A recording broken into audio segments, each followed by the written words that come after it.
Welcome to Podkey Wellness, where calm leadership and better connection are doing a lot today. A lot of this episode comes down to one surprisingly transferable idea. The energy you bring into a room, a conversation, or a walk with your dog changes what happens next. And once you hear it, you kind of start seeing it everywhere. The biggest theme here is that dogs respond less to the exact words you're using and more to your state. Patience, calmness, confidence, steadiness. That lands because dogs are extremely tuned to us. They can pick up on stress through smell, hormones, sweat, posture, the whole bundle. So if you're amped up, they're often reading that before you've even said a command. The flip side is pretty hopeful. If you regulate yourself first, the dog's stress cascade often drops fast too. One tool mentioned was a deliberate physical reset, like a cold shower or plunge, which can create a short window of calm surrender after the initial shock, plus a longer dopamine lift that can carry into the rest of the day. The broader point isn't really about cold water heroics. It's that when your mind and body settle, your leadership gets clearer. And that idea gets extended way past dog training into family life, work, even politics. People tend to follow calm confidence better than frantic control. That same principle shows up right at the beginning of an interaction. With dogs, the advice is simple. No look, no touch, no speak when you first meet an excited or unfamiliar dog. Ignore them for a few minutes, let the nervous system come down, and you avoid feeding the chaos. With people, the equivalent is lowering threat and pressure. One tactic is opening with a clear time limit. Something like, I only need 30 seconds, because it removes the fear that they're being trapped in a long pitch. Approaching at a slight angle instead of straight on also matters more than it sounds. Head on can feel confrontational. Angled feels easier, safer, more human. And if you want an actual conversation instead of stale small talk, a genuine compliment followed by a question works well. Compliment, then invite a story. On dog health, the strongest point was about walks. A structured daily walk was framed as the single most important thing for a dog's physical and mental well-being. The recommendation was ambitious, ideally 2 hours a day, or at least 2 30-minute walks. The reasoning is that walking gives purpose. It taps into natural foraging and follower behavior in a way backyard play really doesn't. A dog can have a huge yard and still be under-exercised in the way that matters, because random play and high arousal aren't the same thing as structured movement with leadership. That's where a lot of behavior issues can start easing up. Not because the dog is exhausted, but because it's more regulated. The pack model came up too, with dogs and humans described as tending toward front, middle, or back of the pack roles. Front pack dogs need experienced leadership. Middle pack tends to be the sweet spot for family life, and backpack dogs do best with guidance and reassurance. Whether or not you love that framing, the practical message is clear. Roles and boundaries matter. Leadership here isn't harshness. It's patience, confidence, love, joy, and rules that stay consistent.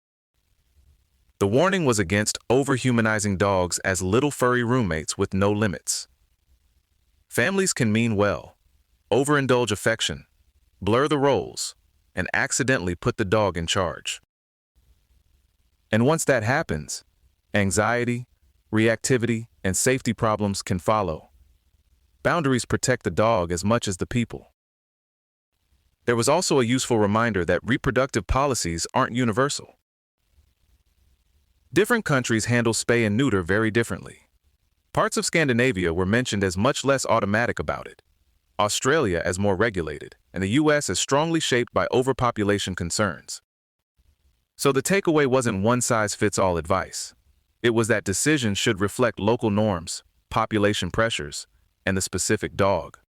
Intact dogs in high-energy environments may show more mounting or arousal, which doesn't make them bad dogs, but it does mean management and leadership need to be adjusted. A different set of ideas focused on making conversations actually stick. For names, the formula was listen, repeat, Reply. Hear the name. Repeat it twice. Then connect it to something personal or even a spelling anchor in the first few seconds. Afterward, take notes right away. Names, family details, what mattered to them, what you said you'd follow up on. It's not cheating. It's caring with the system. The deeper principle is to make the other person the star of the interaction. People remember how seen they felt, and that often matters more than how impressive you were trying to be. In higher stakes settings, the advice was to lead with empathy and time awareness. Offer a short insight or memorable hook, and keep it tight. Then leave while interest is still high. Ending a little early can work better than wringing every last second out of an interaction. On the emotional side, there were two practical tools for anyone who dreads outreach or pitching. One is creating an internal agent, almost like a professional version of you that receives the rejection, so every no becomes data instead of a referendum on your worth. The other is a 5-second dread hack. Rate the dread, set a 24-hour reminder, and when it goes off, act immediately. The repetition is meant to retrain avoidance. And if you're trying to read people better, the advice was to focus on baseline behavior first. Deception often shows up as a deviation in cadence, detail level, or pattern, not as some magical tell. Even then, treat it as probability, not proof. That's a good rule for human judgment in general, honestly. The most reflective thread in all of this was about death awareness and surrender. The idea was that cultures with earlier, more direct exposure to death may orient less around material control and more around spirit, which can foster a calmer relationship to uncertainty. That connects back to leadership in an interesting way. If you can surrender to a process, a higher power, or just the fact that you can't control everything, anxiety softens. And from there, calm confidence stops being a performance and starts feeling more real.